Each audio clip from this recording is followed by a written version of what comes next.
Vous devez savoir que depuis minuit, tous les petits colis là, qui sont expédiés vers les États-Unis sont maintenant taxés de 15 à 35 % Les Américains paient donc maintenant plus cher pour presque tous les articles canadiens qu'ils commandent. Et Anne-Sophie, les conséquences se font déjà sentir ici au Québec.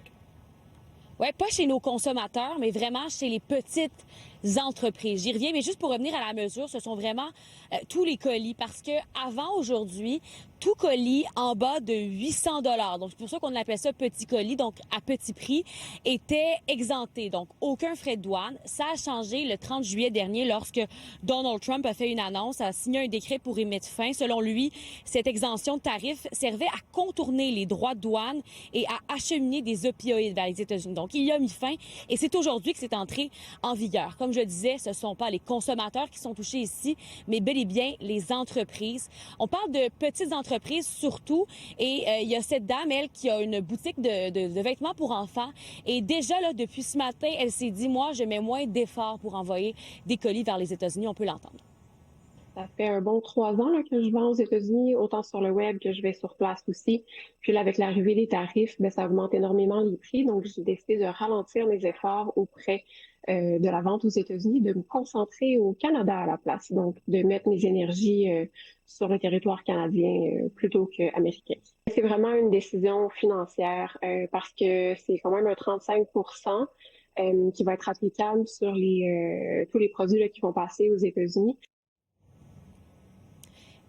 Et la mesure frappe aussi des gros joueurs. Peut-être que vous en avez entendu parler, l'entreprise Essence hier qui s'est mise à l'abri de ses créanciers. En fait, ce qui s'est passé, là, c'est qu'il y a eu cette annonce à la veille de ces nouveaux tarifs douaniers.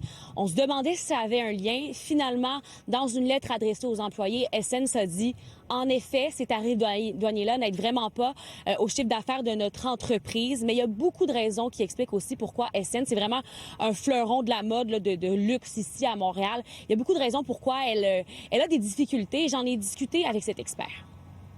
Moi, je pense qu'à Essence, il n'y a pas juste les tarifs à blâmer. C'est une entreprise qui a beaucoup d'employés. C'est une entreprise aussi qui doit détenir des stocks. On parle de marque de luxe, donc ça coûte cher de détenir à l'entrepôt. Alors, je pense que c'est un ensemble de facteurs qui ont fait que l'entreprise a possiblement vu trop gros. Juste pour être clair, ces nouveaux tarifs-là là, qui sont entrés en vigueur la nuit dernière, ça ne va pas impacter directement les Canadiens, votre portefeuille à vous. C'est vraiment les consommateurs américains qui commandent, par exemple, d'une marque canadienne, vont avoir des tarifs. Mais nous, ici, dès lundi prochain, le 1er septembre, il y aura presque plus de tarifs. Rappelez-vous, Mark Carney qui avait annoncé le mois dernier qu'on enlevait les tarifs sur tous les produits de l'ACO. Mais ça commence lundi prochain. Donc, vous pourrez souffler, mais on parle des PME, des entreprises d'ici. Ça va être encore un coup dur. Merci beaucoup, Anne-Sophie. Merci.